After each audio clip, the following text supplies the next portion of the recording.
Você sabe o que é o iluminismo e suas origens?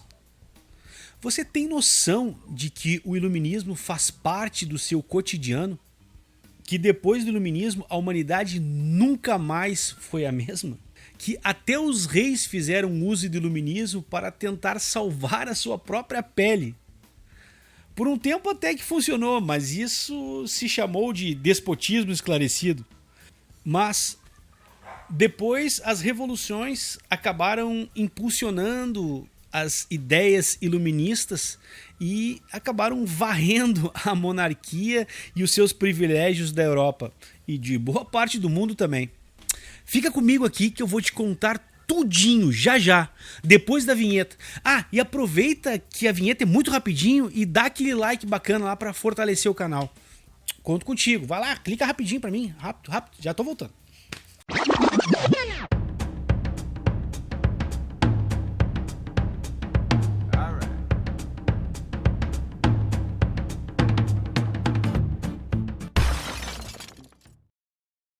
Com o desenvolvimento do capitalismo nos séculos 17 e 18, a burguesia continuou sua ascensão econômica em importantes países europeus, principalmente na Inglaterra e na França, adquirindo crescente consciência de seus interesses. Passou a criticar o antigo regime e a defender que o Estado não deveria interferir tanto na economia, dando liberdade para a atuação da iniciativa empresarial privada. Isso não é nenhuma novidade para você, certamente, né?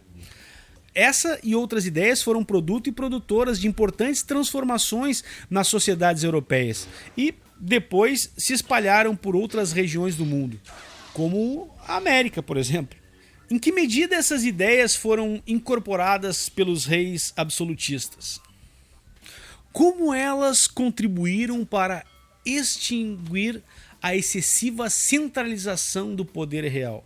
Pois bem, ao longo dos séculos XVI e XVIII, o desenvolvimento do comércio e das manufaturas, a exploração das colônias e as transformações no campo favoreceram em ritmos diversos, em diferentes sociedades, o crescimento dos grupos sociais burgueses, pois estes pretendiam livrar-se da interferência dos governos nos seus negócios e passaram a criticar o chamado antigo regime e suas práticas mercantilistas. É o absolutismo mesmo.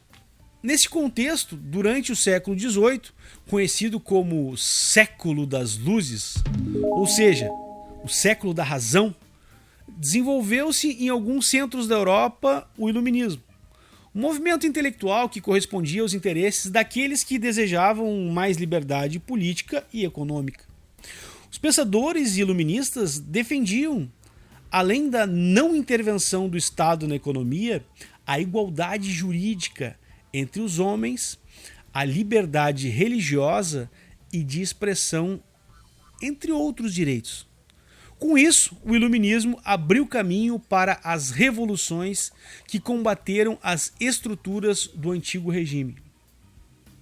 O pensamento político e econômico dos iluministas correspondia aos anseios gerais da burguesia, pois ambos os grupos se opunham a vários aspectos do antigo regime.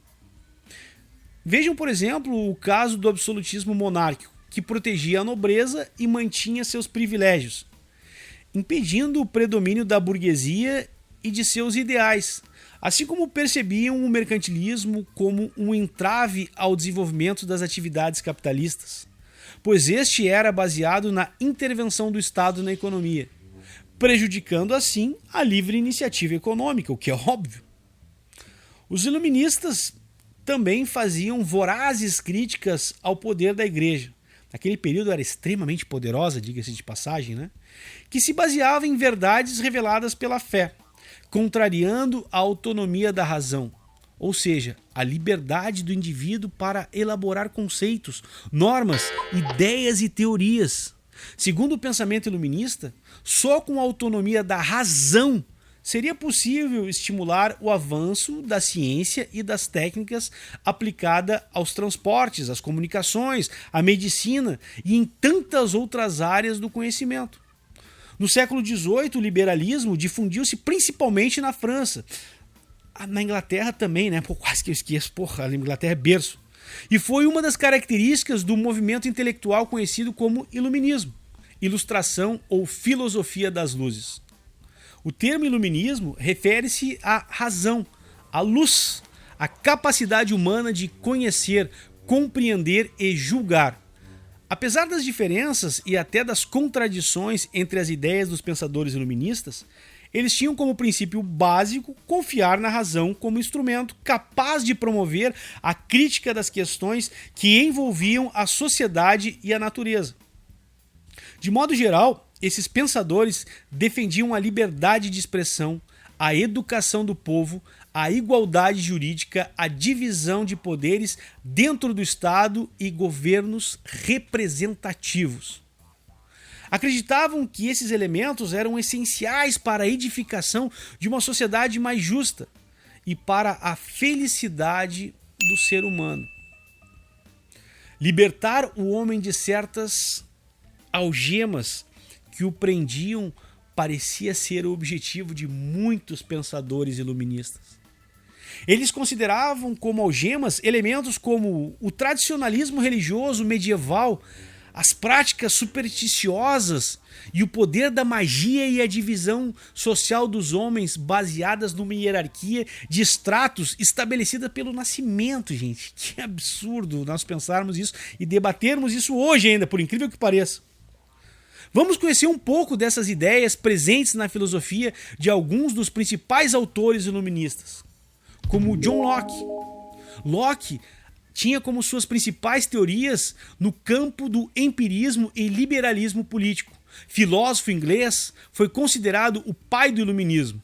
Em sua obra Ensaio sobre o Entendimento Humano, afirma que nossa mente é como uma tábula rasa, sem nenhuma ideia, e que todo o conhecimento humano é adquirido por meio dos sentidos.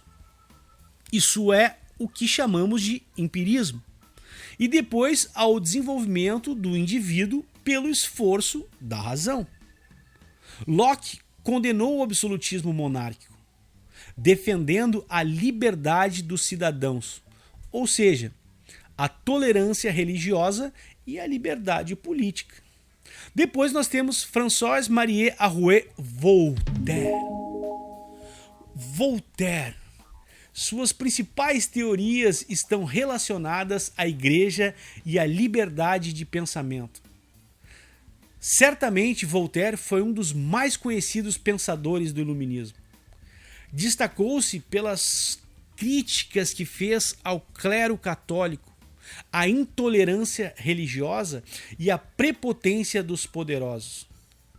Não era propriamente um democrata, ou seja, não defendia a participação da maioria do povo no poder, mas considerava que a monarquia devia respeitar as liberdades individuais, pois, segundo ele, o soberano tinha de ser esclarecido, isto é, aceitar as ideias do iluminismo e atuar com a assessoria de filósofos e pensadores iluministas. A defesa das liberdades para o ser humano e as garantias para a propriedade privada eram os grandes pilares da construção social de Voltaire. Charles de Secondat Montesquieu. Que nome! O jurista francês Montesquieu é autor de O Espírito das Leis, obra em que defendeu a separação dos poderes do Estado em legislativo, executivo e judiciário. Poderes que, durante o antigo regime, estavam concentrados na pessoa do rei. Defendia que, dessa forma, seriam evitados abusos da parte dos governantes e protegida a liberdade individual. Montesquieu, entretanto, não defendia um governo burguês. Suas simpatias políticas inclinavam-se para um liberalismo aristocrático, uma monarquia moderada, inspirada na Inglaterra de seu tempo. Agora, gente, eu quero falar para vocês dos precursores do Google e, por que não, da internet. Essas duas feras, Diderot e D'Alembert. Denis Diderot e Jean Le Rond d'Alembert. Acho que está certo como eu estou dizendo aí. foram os principais organizadores de uma enciclopédia de 33 volumes elaborada com o objetivo de resumir os principais conhecimentos da época, seja nos campos artístico, científico e filosófico. A enciclopédia contou com a colaboração de numerosos autores, entre os quais destacaram-se Buffon, Montesquieu, Turgot, Voltaire e Rousseau. Essa obra, para vocês terem uma ideia, exerceu grande influência sobre o pensamento político burguês, que, em linhas gerais, defendia o racionalismo em oposição à fé religiosa, a independência do Estado em relação à Igreja e a confiança no progresso humano por meio das realizações científicas. Rousseau, o Bom Selvagem e o Contrato Social. Sou fã da obra desse cara. Vejam a sacada dele. Esse cara nasceu em Genebra, na Suíça. Nasceu mal, né? Pô, na Suíça. E em 1742 mudou-se para a França. É autor de O Contrato Social, obra na qual afirmava que o soberano deveria conduzir o Estado segundo a vontade de seu povo. Somente um Estado com bases democráticas teria condições de oferecer igualdade jurídica a todos os cidadãos. Rousseau destacou-se como defensor da pequena burguesia, pequenos comerciantes e artesãos. Foi forte inspirador dos ideais da Revolução Francesa. Mas é sobre a sua teoria do bom selvagem que me fascina e me faz questionar sempre. Onde Rousseau teorizou que a humanidade nasce naturalmente boa, ingênua. Que seria corrompida por um processo civilizatório. Eu acho que essa teoria explica muita coisa, ou não. E você, o que acha? Deixa aqui nos comentários. É bem interessante. Deus me ajude que eu fale certo. François Quesnay. A fisiocracia. O termo fisiocracia vem de phys, que é natureza, e kratos, poder, de origem grega. Significa poder da natureza. Os fisiocratas pregavam a implantação de um capitalismo agrário, baseado no aumento da produção agrícola. Seu principal representante foi François Quesnay, para quem o Estado não deveria interferir na vida econômica. Ideia que expressou no lema "Deixai fazer, deixai passar", chamado laissez-faire, laissez-passer. Em sua obra Fisiocracia, o governo da natureza, Quesnay sustentou que existia um poder natural agindo nas sociedades humanas, sendo inútil contrariá-lo com leis, regulamentos ou sistemas. Para ele, a agricultura era a atividade verdadeiramente criadora de riquezas para uma nação. E agora temos Adam Smith e seu liberalismo econômico, tão falado hoje em dia, né? Os líderes dos grupos burgueses criticavam a nobreza e o alto clero, que não produziam e viviam à custa do Estado absolutista, e desenvolveram algumas ideias sobre a economia dos estados. Pensavam eles, o Estado é verdadeiramente poderoso se for rico. Para enriquecer, o Estado precisa expandir as atividades econômicas capitalistas. Para expandir as atividades capitalistas, o Estado precisa dar liberdade econômica e política para os grupos particulares, ou seja, a iniciativa privada. O conjunto dessas ideias ficou conhecido como liberalismo econômico, e seu principal representante foi o economista escocês Adam Smith, autor da obra A Riqueza das Nações. Nessa obra, Smith criticou a política mercantilista, por meio da qual o Estado interferia na vida econômica. Ele defendia que a economia deveria ser dirigida pelo livre jogo da oferta e da procura. A procura de mercado, gente, chamado laissez-faire. Segundo Smith, o trabalho era a verdadeira fonte de riqueza para as nações e deveria ser conduzido pela livre iniciativa particular. Os iluministas têm uma parada muito interessante que eles chamam também, gente, de o grande relojoeiro. que é uma espécie de nova imagem de Deus, né, que eles acabaram criando, né? Esse Deus seria uma espécie de construtor do universo, que para alguns intelectuais iluministas franceses, o universo assemelhava-se a uma imensa engrenagem composta de inúmeras peças, que deveria funcionar de maneira harmoniosa. Deus seria o construtor dessa engrenagem universal, ou seja, o grande relojoeiro. Carpinteiro do universo inteiro eu sou. Nas palavras de Voltaire, responsável pela criação e funcionamento da máquina do mundo. Essas novas ideias eram produto do pensamento racionalista, que era mais ou menos baseado na razão. Deus passou a ser encarado como a expressão máxima da razão, ou lei universal. Os seres humanos, considerados criaturas de Deus, eram racionais e, consequentemente, livres pensadores. Por isso, tudo poderia e deveria ser submetido à autoridade da razão. Nesse sentido, a melhor homenagem que se poderia prestar a Deus era desenvolver o conhecimento racional e a ciência. Gente, que legal! Combatia-se assim a fé cega e as crendices. Esse Deus iluminista, legislador do universo, criador das leis que o jurista Montesquieu definiu como relações necessárias que decorrem da natureza das coisas. Respeitava os direitos universais do ser humano, que entre eles a liberdade de pensar e de se exprimir.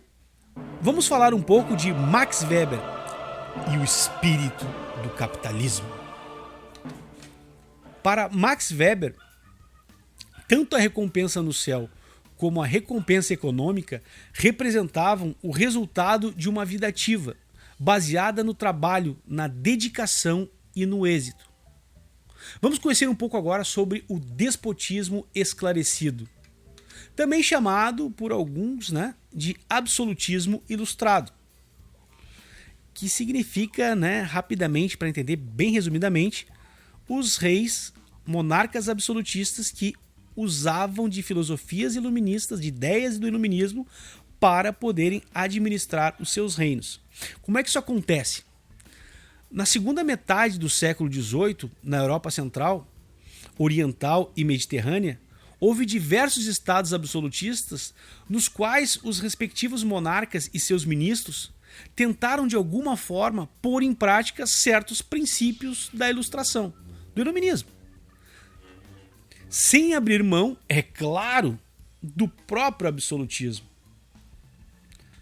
Essa experiência política foi chamada de despotismo esclarecido ou absolutismo ilustrado, como preferem alguns historiadores.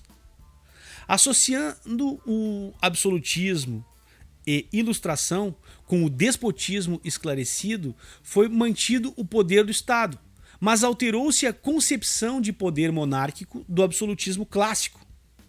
Se no absolutismo do antigo regime a vontade do governante se confundia com a vontade do Estado, como expresso na frase "o Estado sou eu", atribuído àquele que é o símbolo do absolutismo, Luís XIV.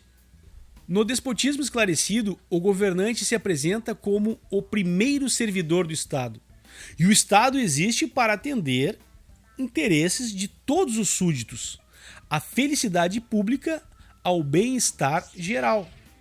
Tipo o dia do fico. Se é para o bem de todos e felicidade geral da nação, diga ao povo que fico.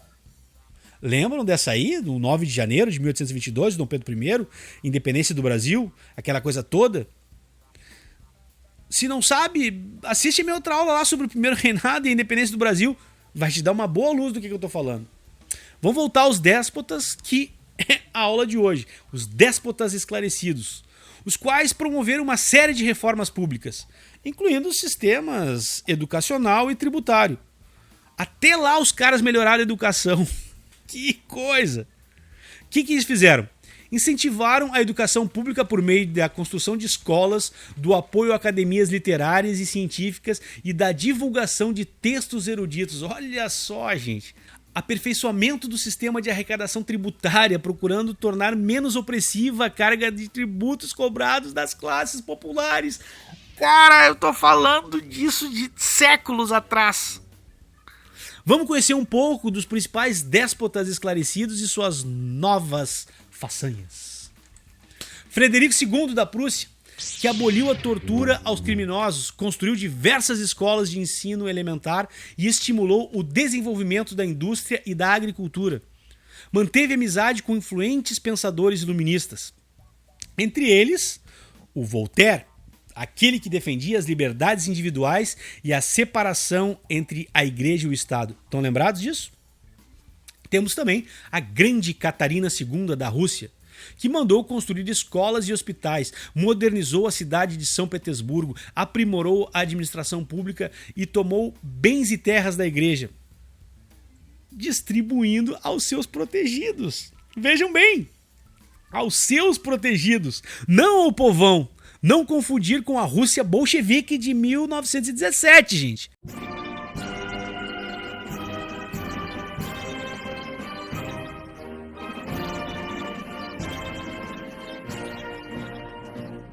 Mas, para aquela época, já era alguma coisa confrontar a igreja. Ela também manteve intensa correspondência com Diderot, Voltaire e D'Alembert, gente. Olha só como ela gostava de curtir esses caras, a importância dela em relação a isso. José II da Áustria, que reduziu o poder e confiscou as terras da Igreja Católica, promoveu a libertação de numerosos servos e aperfeiçoou o exército, introduzindo o serviço militar obrigatório. E José I de Portugal, seu principal ministro, o Marquês de Pombal, exerceu a administração do reino como se fosse ele o monarca. Agora, você já sabe o quanto uma ideia pode mudar não apenas a sua vida, mas uma sociedade inteira, gente.